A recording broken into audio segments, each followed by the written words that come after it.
Ang climate change ay isang krisis na kinakaharap natin ngayon. Ito ay ang matinding pagbabago ng panahon na nagreresulta sa malubhang tagtuyot, taglamig at mga pagbaha.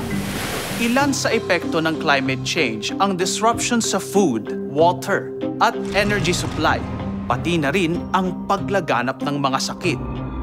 Ang greenhouse gas ay isa sa mga dahilan ng climate change. Ito ay ang grupo ng gaseous chemicals na nagpapanatili ng init sa ating atmosphere.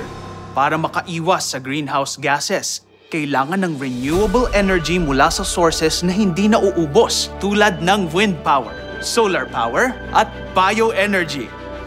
Good news! Upang mabawasan ang greenhouse gases, simula June 2022, ang Ajinomoto Philippines Corporation Bulacan Factory solar energy powered na.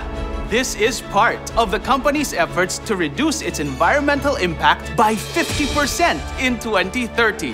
2,232 solar panel modules ang nailagay sa Ajinomoto Bulacan Factory, and it is expected to reduce its carbon footprint by about 950 tons, which is equivalent to planting 2 million trees over 20 years or reducing 3.8 million kilometers in vehicle travel per year. Ang laking bagay nun! Kaya naman sa pagharap ng environmental crisis, kaisa nyo ang Ajinomoto sa pagbuo ng malusog na kapaligiran so we can eat well and live well.